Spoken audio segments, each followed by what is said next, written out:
High school माध्यमिक NPS शिक्षक संघर सभापति आज प्रेसमिट्र मुख्य उद्देश्य है आमर 4 दफा दाबी अच्छी मुख्यतः 6 वर्ष चाकरी जोग कर 6टा इंक्रीमेंट पाइबा सरकारी हाईस्कूल शिक्षक मानक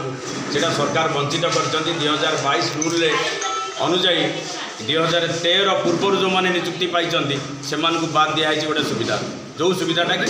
जूनियर जो मैंने 2013 पर नियुक्ति पाई जोगे दिखाई सेटा हूँ संपूर्ण गोटे असंगति आनामली ताको आम विरोध करूँ बारंबार सरकार दृष्टिगोचर को आणुचु किंतु सरकार बर्तमान सुधा पूरण करना एवं द्वितीय रिस्ट्रक्चर करा जाऊ हाईस्कूल टीचर मानकर सेकेंडरी माध्यमिक शिक्षक मानकर कैडर स्ट्रक्चर एवं 4200 जो मिनिमम बेसिक स्केल अच्छी से 4600 ग्रेड पे ट्रांसफर करा जाऊ बदला जाऊ वर्धित हार दि जाऊ बेसिक स्केलटा बढ़ा जाऊ एवं ट्रांसफर बदली सुविधा सरल करा जाऊ बदली सुविधा पूरा रिजिड पुलिस सरकार कर बहुत दूर रही जाइए बदली सुविधा करा जाऊ एवं पुराना पेंशन जहाँकि सबुठार जो रिटायर्ड हो जाती जड़े शिक्षक तांपाई जीवन जीविका कथा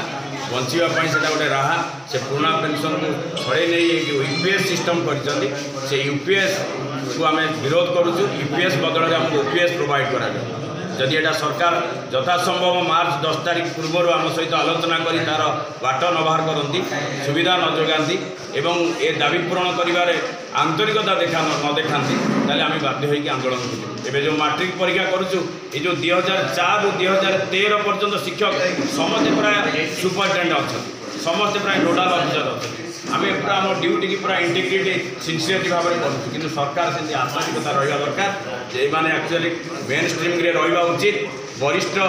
ताकर जो दाबी अच्छी से जेन्युइन ए कथाटा सरकार भी ग्रहण कले आम विभाग भी ग्रहण कर ऑफिसर मान भी ग्रहण कर किंतु आंतरिकता रहा दरकार माननीय मुख्यमंत्री से निजे हस्तक्षेप कर समाधान।